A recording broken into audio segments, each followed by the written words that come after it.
Good evening. I'd like to welcome you to Citizen Joe. And tonight I'm delighted to have with me Shayne Gallo, the mayor of Kingston, New York.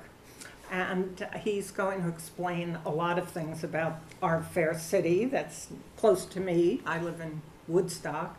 And why don't you tell me, this is a question, what possessed you to become mayor? It's almost been 2 years that you've been mayor, and you have a law degree. I know you could be a lawyer, but you have opted to earn $75,000 a year as the mayor of a small city that has a lot of economic problems, like many small cities. So maybe you can sum that up.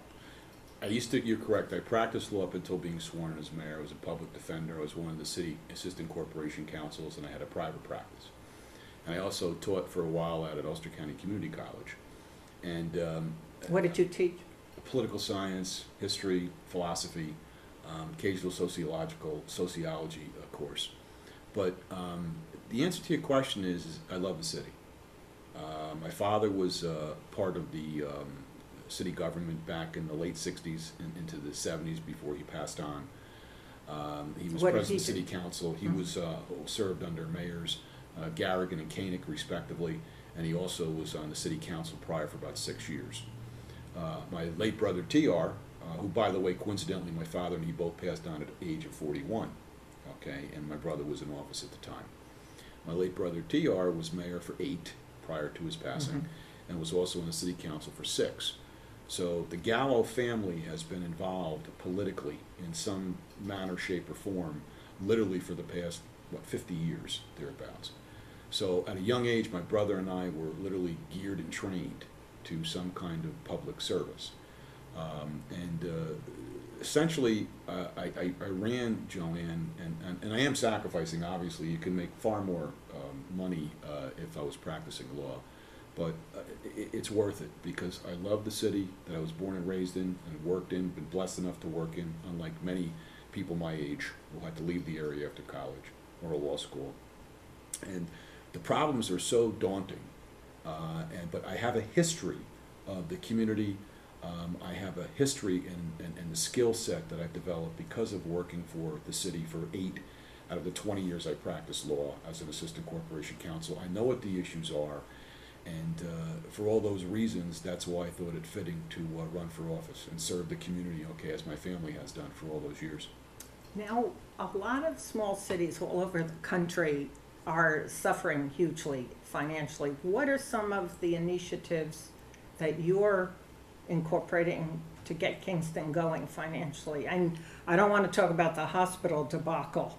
We all know too much about that, but that aside, what are some of the things you're doing to economic development? I know you actually appointed a adversary, which I was very impressed by, Hayes Clement, to be on the local economic development committee. So that was to your credit, but I was just curious what some of the things you have planned are. Well, thank you for that recognition because I appointed not only Hayes Clement, who was the opponent in the primary, okay, for the Democratic nomination 2 years ago, but also to the KLDC, Kingston Loan Development Corporation, as well as the Heritage Commission. I also appointed Andy Turco-Levin, who was the Republican candidate, to zoning and to, she's a planning board member, if I'm not mistaken, and also to the Kingston Loan Development Corporation. So suffice to say, you have to embrace all of the talent that you have in the community to help you deal with the issues that you hit on. I was, during the campaign, I pledged to improve the quality of life which is necessary to address residents and business and professionals' concerns with regard to quality of life so that there's an environment that not only we retain those folks to live and work in the city, but it also will serve as a draw for other businesses and professionals and citizens, people who want to come in to live and work in this city. And to that end, we've restructured government to be more transparent and accountable. We're more responsible with regard to government spending. We have very little tax dollars to spend, given the following. You have a 2% property tax cap. You have a situation where 73 cents of every dollar is for personnel costs.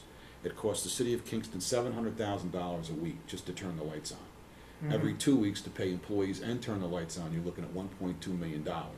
Every point of city spending, public spending is the equivalent to $150,000, which means your tax cap, you can only incur within the 2% cap $300,000 worth of increases. Now keep in mind we're spending $600,000 and change a month for health insurance for our employees and retirees. We have $15 million out of a $36 million budget that's for health and pension. So those are the economics of the city budget which affect whether or not you can go forward to improve the quality of life through what? Public safety. Chief Tinty has done a marvelous job, okay, with various operations to get rid of the drug dealers, the gang bangers who, when I was running for office on the corner of Broadway and Henry, you averaged 8 to 10 or more people a day clocking. That means selling drugs. You won't see anyone there right now. The prostitutions were running rampant. That is also lessened, thank goodness to the chief. Quality of life, what else are we talking about? Code enforcement. We have a very zealous block by block enforcement program to ensure that people are up to date with their building and safety code requirements and their zoning requirements. So to that end, before you can get any interest in economic development in Kingston, you have to ensure that there's a structure of government that's transparent, accountable, ensuring that those tax dollars are being spent wisely, and that the quality of life issues are being addressed by various cities, agencies such as building and safety through the fire department and the police department. But what about attracting business that's to the region? I mean, the average income, as you know, per capita is under $30,000 in Ulster County and $58,000 for a family. I mean, I did research this and I was shocked. So it would be great to get some high-tech industry in there. We have IBM has much office space that's not being used.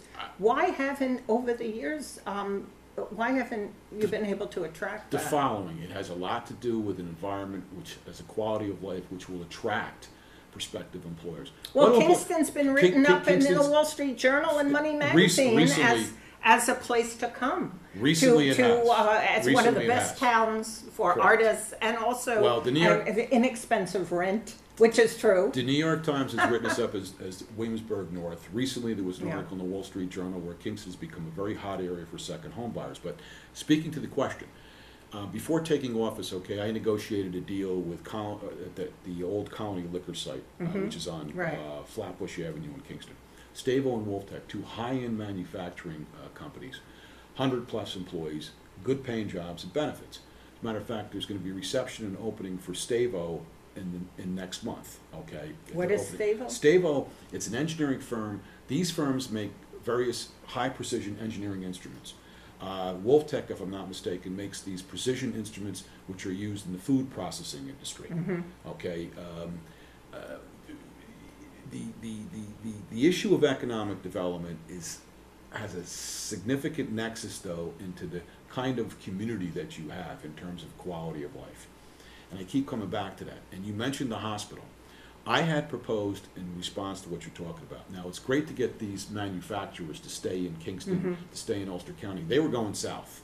There was no question about it until we actually entered into a very aggressive pilot and provided them with some infrastructure monies to be able to improve the site for purposes of its development for their needs. But moving aside from that, you mentioned the average income. You also should take into account the following. City of Kingston has 14% of its public, literally, who live on some form of subsidy, public assistance.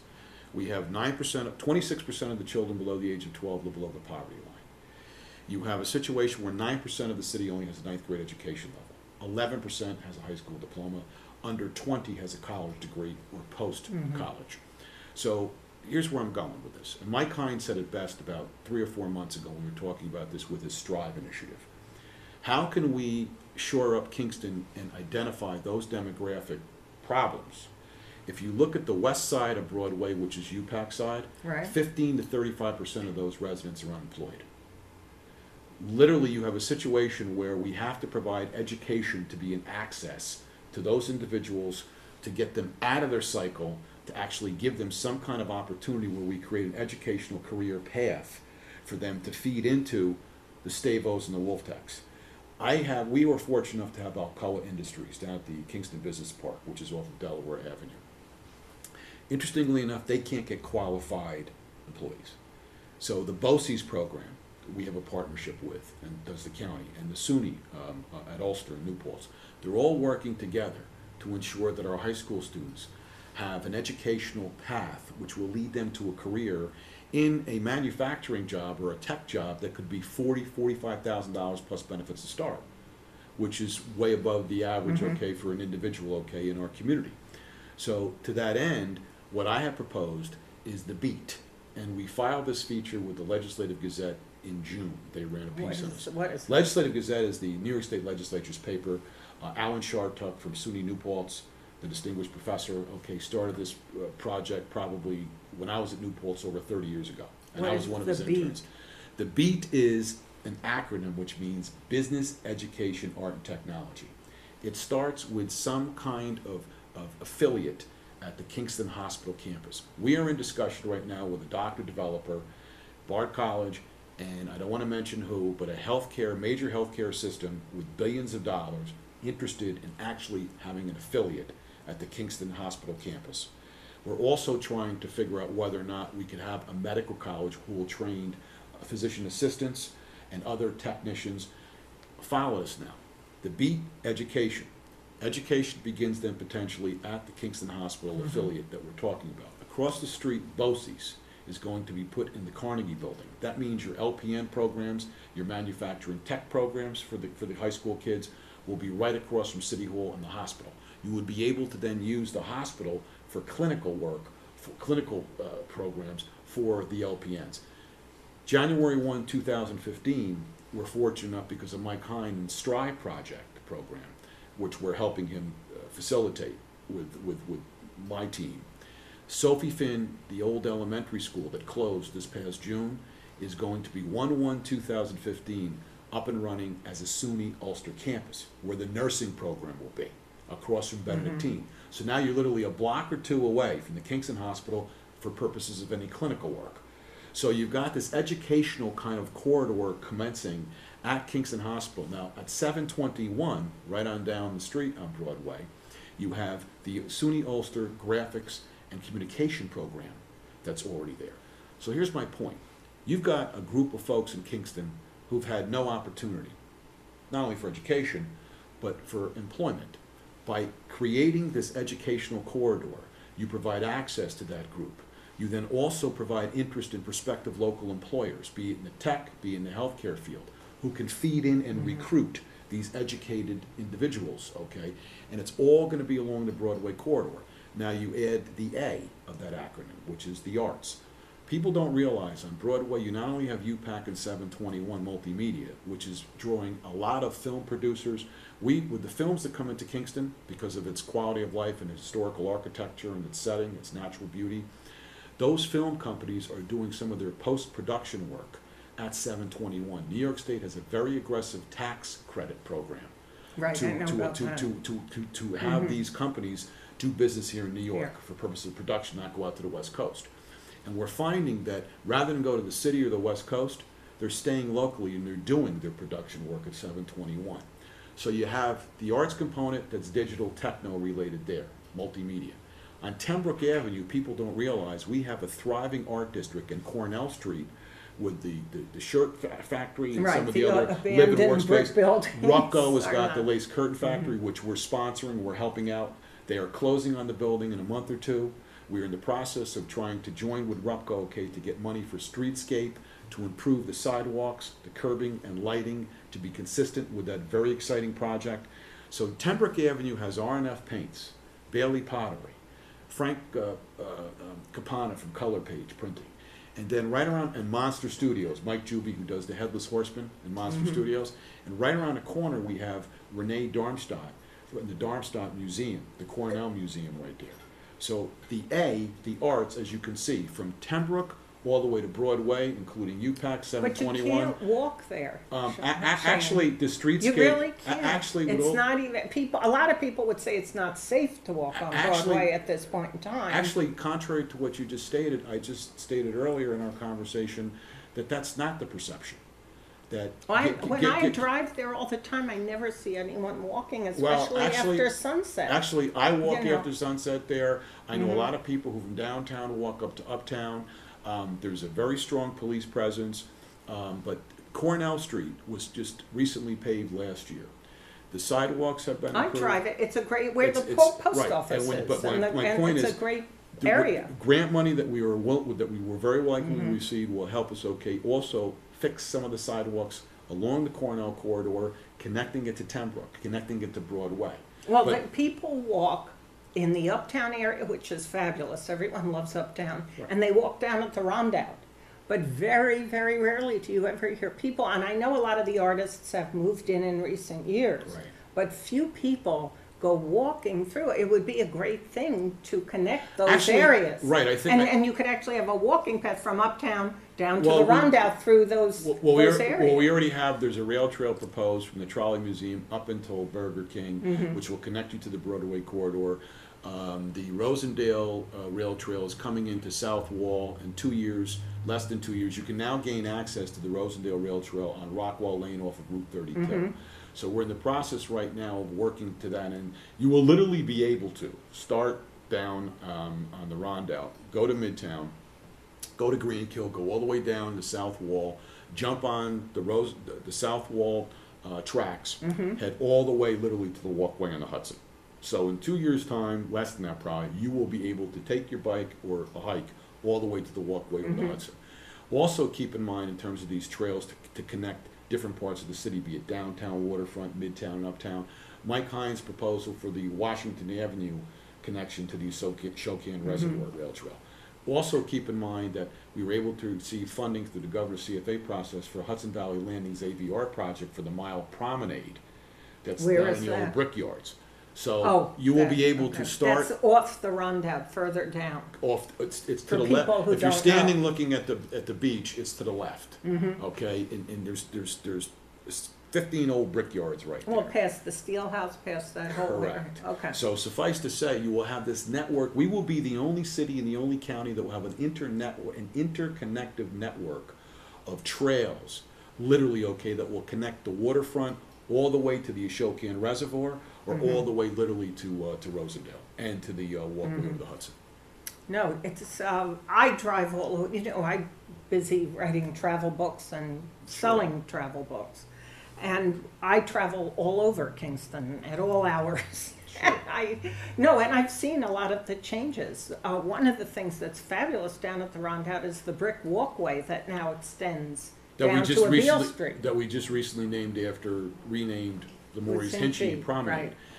It's fabulous, and And that whole area is cleaned up where the right. marina is. But Yeah. getting back in conclusion with the beat, so the arts corridor, people are realizing, and I certainly in the last 2 years have found out, and I do think that I have several. When I took office, there were about 18 or 20 some odd vacant retail storefronts, ground Right. level on Broadway. They are now actually being occupied. A lot of it has to do with the beat proposal, also the presence of Chief Tinties and his personnel, and how they've actually done some very marvelous things without increasing tax dollars or any additional tax dollars necessary, just by reallocating personnel to hotspots, using the bike patrol, doing some things that weren't out of the box to try to deal with this issue. But the beat itself, in terms of the arts and in terms of that area, and the now renewed interest in retail on the Broadway lower floors, if you will, of those vacant storefronts, has a lot to do also with the proposed police station at the old Bank of America, where Bank of America gave the property, for $1, we paid the closing costs, of course, and I'm in the process right now of trying to put together the funding, and also working with State Office of Court Administration as to what we're going to do with the old police station and the courts downtown. So suffice to say, in 2 years, as you indicated, there's been an incredible difference, a different kind of energy, a different kind of understanding. We put the Sansevieria tent there, the farmers market in Midtown. Well, I have to say, So the all of these farmers things market, have really generated an the interest farmers market in in Kingston. Kingston, and I've been to just about all of them, because I wrote a book on Hudson Valley Farms. But the one in Kingston is really the best of, Well, thank you. it has a huge variety. And they do a winter market at the old Dutch That's church. correct. It's been great. So one of the things I'd like to ask you about too, since we met actually at Santa Fe, not in Tivoli, but in Kingston. Kingston. That's a fairly new restaurant that Yes. opened up. and it's excellent. We're And pleased. we did meet there. But I was going to ask you where you like to go and hang out in the city, whether it's restaurants or so. What do you think are some of the fun places that you enjoy going to? Probably in terms of what now? In terms Restaurants, shops. I think that I enjoy the food down at Chip to Shore and Mint, Kennard. You get good family style food at Stella's. You get good meal at Renee's. That's Italian. Yum Yum Noodles. Have you is been very to good. Duo's? Duo is sending- very, very good. Doing dinners, and Gabriel's Cafe is very, very good. Sissy's Cafe is very good. Excellent, The ladies yeah. there. At the Chronogram, Tara's, Outback, I think it is, or Outdated. know. Really, really very fine cafe. We've got a new Greek little restaurant Yes, there. I saw Johnny that. O'Kane, his gyros and his baklava are to die for. Boyson's is a very, very cool place to eat and to hang Yeah. out. But a So- lot of these restaurants and places, a lot of them are fairly new, and they've opened up in recent years. I mean, Correct. a lot of people don't know Kingston is the only city in Ulster County, and it was the first capital of the state. And people are, it has a very colorful, interesting history. We are very fortunate because of what you just said. People from outside the area know we're the first capital of the state. They know that up at the Senate House, the New York State Legislature meant to ratify the U.S. Constitution. They know that we have an intersection of Crown and John, which has the oldest stone buildings, houses in the United States. They know that depending upon each neighborhood you go to, each neighborhood reflects different historical architecture, and it reflects the social, economic, and ethnic groups who were in those different neighborhoods. If you go downtown in Pankaki, you'll see the influence of the brickyards. If you go to Midtown, you'll see that it was a lunch bucket, middle class, working class. If you go down Worth Street and Broadway, at the end of Broadway, you'll see some of the older homes that were the elite, the Kirkendalls, the Boyces, the Lefevres, all of these old families who literally controlled Kingston at the turn of the century. And people know about the burning of Kingston. They understand, that we were a Dutch settlement and then became the British occupied. But at the end of the day, it's frustrating because most people in our area sometimes take for granted. But if you go down to the docks on the waterfront in the summer, there's a CEO from Alcoa who docks there. There's a CEO from Nestle's Corporation who docks there. And next month we are having the New York City Yacht Club, who will be up here with 30 yachts, that will all be docked, down. So we are drawing from the metro area for all those reasons: the waterfront, the historical architecture, the Stockade District. We received the award, as you know, last year with the American Planning Association for the streetscape of Wall Street. So we have so many assets. The question is how we can just market and sell them and bring all these different groups together to be able to draw that higher educated or a higher income professional in business, or any average person, an artist, because as you indicated earlier, we're getting a lot of draw from the younger artists, Right. Be it music or in different kinds of medium of the arts. But it's important to have rents that are affordable for these people to move into the city. Correct. And that's one thing that Kingston does offer. I mean, over in Dutchess County, the rents are a lot higher. That's correct. Well, as I said earlier, 721 is getting an influx of metro tech. Tell the people who are not from the area what 721 is. 721 on Broadway in Kingston is a multimedia center, for one-stop shop, with respect to everything from graphic to multimedia, be it video production, news production. Jimmy Buff has a show there, as you know, as well. So it's an the important anchor. Ellenbogans, Yeah, who are local city Henry and rep- Jeremy Ellenbogen, and I remember Henry when he was an old AM radio. He's a dinosaur, but those guys deserve a lot of credit. They stuck in there, and it's an anchor between that and Broadway. It's anchor with the arts and technology. Well, I Okay, we remember need I both. used WTZA-TV. That's right. Ed Swire from Albany used to have his show there, and I remember That's right. I used to tape also in that building. No, it's gone through a lot of changes, and there's some fabulous new energy there. That's New correct. companies, small companies. That's correct. So they've done a wonderful job. But Absolutely. what you basically kind of hit on is how can we draw people to this community, and what assets do we have to facilitate that? And it all boils down to having partnerships with all the stakeholders in the city, and that means business professionals, the not-for-profits, the artists, the clergy, the seniors, the vets, the kids, the working class, the poor. Given what you started out this program, cities throughout the United States, and particularly lunch bucket, old manufacturing, Right. brown belts like Kingston, our history is bricks, our history is cement, our history are sweatshops over on Cornell Street. I had relatives who worked in all of them. I had a grandfather who worked in the brickyards when he was 8 years old, and then on the railroad for 55. Wow. So I understand this blue collar lunch bucket community, but that diversity has demonstrated a consistency in the sustainability of our community, and that's why we have to always be inclusive of all those stakeholders, to have the partnership so we have a capacity to make Kingston a model city to draw people. For instance, 2 weeks ago we had the first Latino festival. Next year, okay, it's going to be probably on the same level potentially as the Hooli. And it was a Well, celebration. the Holy on Hudson. On the Holy on it's Hudson. in August. It's the It's in Irish September. Festival. That's correct. Is it September September.